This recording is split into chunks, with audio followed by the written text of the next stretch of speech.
Այս շաբաթ Ալիևը քաղաքական ևս մեկ շարաչուն ապտակ հասցրեց Փաշինյանին, որ շարունակում է պնդել, թե Հայաստանի ու Ադրբեջանի միջև խաղաղությունը արդեն հաստատված է։ 16 տարուց մինչև ցմահ ազատազրկում պահանջեց պատանդարված հայերի համար Ադրբեջանի դատախազությունը։ Եվ չնայած 16 տարին Արցախի ռազմաքաղաքական ղեկավարներից շատերի համար կարող է հենց ցմահ ազատազրկում նշանակել, թվեր նկարելով Բաքուն փորձում է տպավորություն ստեղծել, թե գործերը անհատապես քննվել են։ Շինծու դատավարության հաջորդ նիստին հայտնի կդառնա արդյոք դատարանը կբավարարի դատախազների պահանջը, բայց փորձագետները արդեն քննարկում են համաներման հավանականությունը։ Մի իրավիճակում, երբ Հայաստանի իշխանությունը պնդում է, թե ամենօրյա ռեժիմով աշխատում է գերիներին վերադարձնելու համար, բայց դատավարությունը իր հունով ընթանում է, հուսադրող կարող է լինել միայն համաներման միտքը։ Հայլուրի տարածաշրջանային վերլուծաբան Արման Բադալյանը մեր երկրորդ տաղավարում է։ Բարի երեկո, Արման։ Բարի երեկո, Լարա։ Համաներման հավանականությունը դիտարկում են ադրբեջանցի փորձագետները։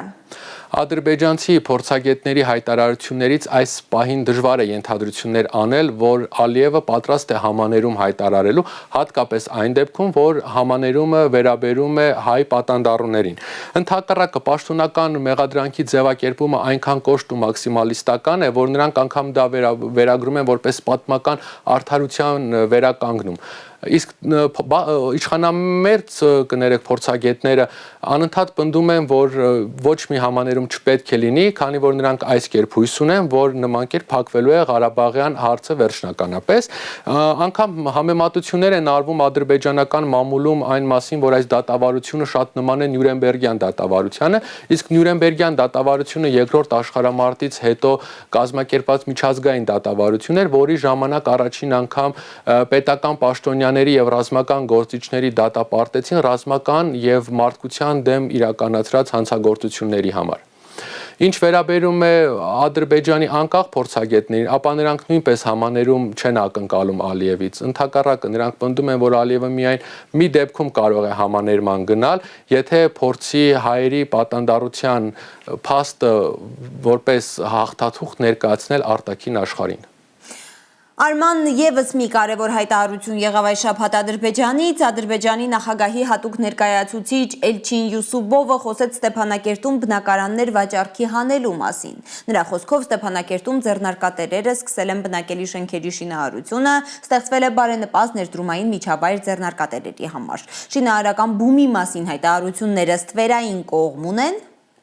Այո, Լարա, այս հայտարարությունները պետք չէ հալած յուղի տեղ ընդունել, ինչպես գիտենք Արցախը փակ զոնա է, միջազգային վերահսկողությունից զուրկ գոտի եւ այստեղ պետական աջակցությամբ իրականացվող նախագծերի համար փող լվանալու պարարտ հող է ստեղծված։ 44 օրյա պատերազմից առաջ էլ հետո էլ Ստեփանակերտում եւ հարակից շրջաններում պետական եւ մասնավոր միջոցներով, ինչպես գիտենք, բազմաթիվ շենքեր եւ բնակարաններ են կառուցվել։ Փաստորեն, հենց հայերի կառուցած տներն է Ալիևը վաճառքի հանել, ադրբեջանցիներին ցույց տալու համար, որ ինքը շենացնում եւ բնակեցնում է Արցախը, իսկ միջազգային ուրեմն իր գնորդներին ցույց տալու համար, որ ինքը նոր նախաձեռնություններ ունի Արցախում եւ պատրաստ է հետաքրքիր ներդրումային առաջարկների համար։ Փաստորեն Ալիևը մի կողմից շարունակում է Արցախը հայկական հետքից մաքրելու օպերացիան, մյուս կողմից իբրև փող դուրս է գրում բյուջեից այնտեղ տներ կառուցելու համար, բայց իրականում վաճառում է հայերի իսկ կողմից կառուցված տները, իսկ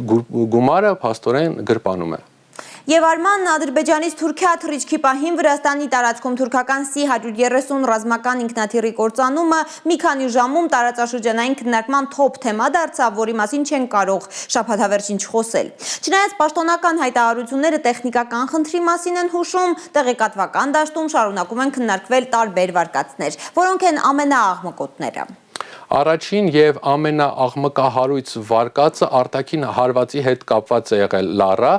Հարվածից անմիջապես հետո անգամ քննարկվեց Գյումրիի ռազմաբազայից ինքնաթիռը խորցելու վարկածը, չնայած վարկյաններ անց կարելի ասել, որ ռուսական ռազմական փորձագետները փորձեցին հերքել այս պնդումը եւ նշեցին, որ դրանք կեղծ աղմուկ ստեղծելու համար են դաշնետվել, որովհետեւ մինչ այդ տելեգրամյան ալիքներում հատկապես քննարկվում էր այն վարկածը, որ եթե ինչ որ բան եղել է օդում, ապա դա միայն կարող է երրորդ կողմից լինել։ Որոշ ժամանակ անց թե թուրքական եւ թե վրացական աղբյուրները հաստատեցին, որ արտաքին զննման արդյունքում ինքնաթիռի վրա հրթիռի որևէ հարվածի հետ չի հայտնաբերվել։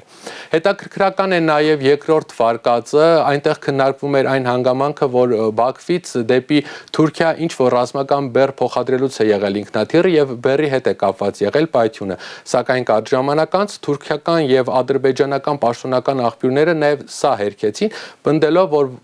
ինքնաթիռի շուրջ եւ ինքնաթիռի մեջ պայթյունի որևէ հետք դեռ չի հայտնաբերվել։ Այսինքն այս պահին փաստորեն մենք ունենք տելեգրամյան ալիքներում հատկապես մի քանի վարկածներ, որոնք ինտրիգային են այդ սցենարները, բայց քանի որ քննությունը դեռ ընթանում է եւ այս բնդված վարկածներից առաջ բերված վարկածներից եւ ոչ մեկը հաստատված չէ, պետք է սպասենք, որպեսզի այդ փորձաքննությունը ավարտվի եւ ունենանք պաշտոնական հայտարարություն։